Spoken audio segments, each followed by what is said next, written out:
Millions of Cats, written and illustrated by Wanda Gag. Once upon a time, there was a very old man and a very old woman.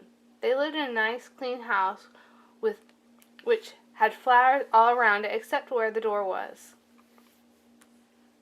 They couldn't be happy because they were so very lonely. "If only we had a cat," sighed the old woman. "A cat?" asked the old man. "Yes, a sweet little fluffy cat," said the very old woman. "I will get you a cat, my dear," said the very old man. He set over the hills to look for one. He climbed over a sunny hills. He trudged through the cool valley. He walked a long, long time, and at last he came upon a hill which was quite covered with cats. Cats here, cats there, cats and kittens everywhere. Hundreds of cats, thousands of cats, millions and billions, trillions of cats. "Oh!" cried the old man joyfully. "Now I can choose the prettiest cat and take it home with me." So he chose one. It was white. But just as he was about to leave, he saw another black and white, which seemed just as pretty as the first. But then he saw a fuzzy gray kitten way over here, which was every bit pretty as the others he took, too. He saw one way down the corner which he thought was too lovely to leave, so he took that one too. Just then, over here, a very old man found a kitten which was black and very pretty. "It was a shame to leave that one," said the very old man. He took it. Now and over there he saw a cat which was brown and yellow and striped like a baby tiger. He took that. "I must take it," cried the very old man, as he did. So it happened that every single time the very old man looked up, he saw another cat, which was so pretty that he couldn't bear to leave it. Before he knew it, he had chosen them all. He took them back over the sunny hills and through the cool valleys, and to show his pretty kittens to the very old woman.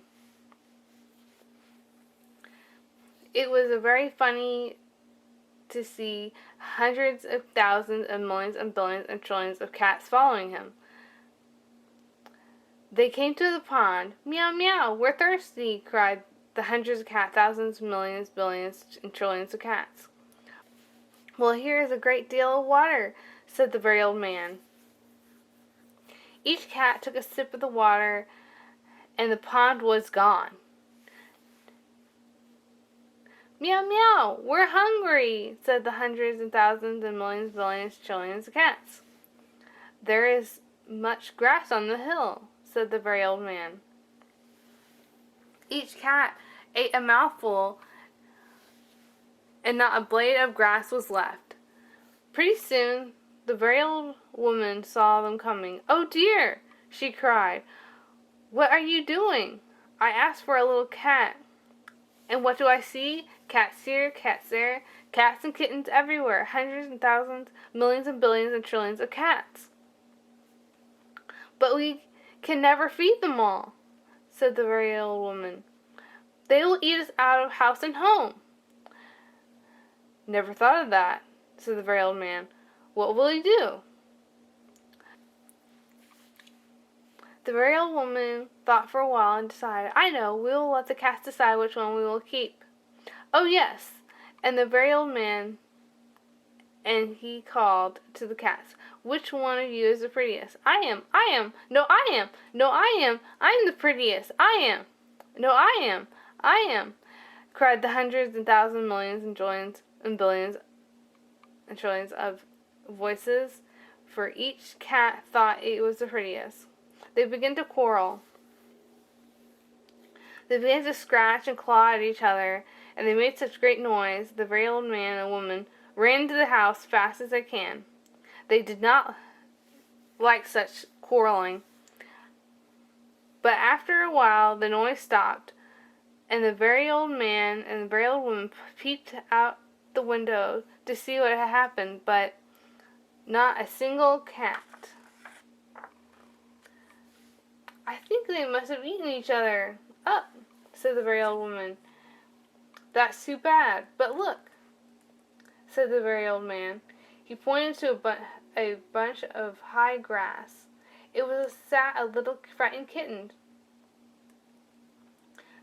They went and picked it up. It was thin and scraggly. "Poor little kitten," said the very old woman. "Dear little kitten," said the very old man. "How does it happen that you were not eaten up with all the hundreds and thousands, millions, billions, and trillions of cats?" "Oh, I'm just a very homely little cat," said the kitten. "So when asked who was the prettiest, I didn't say anything, so no one would bother about me." They took the kitten in the house, where the very old woman gave it a warm bath and brushed its fur until it was soft and shiny. Every day they gave it plenty of milk, and soon it grew nice and plump. "It was a very pretty cat after all," said the very old woman. "It was the most beautiful cat in the whole world," said the very old man. "I ought to know, for I had seen hundreds, thousands, millions, and billions, and trillions of cats, and not one of them was pretty as this one." The end.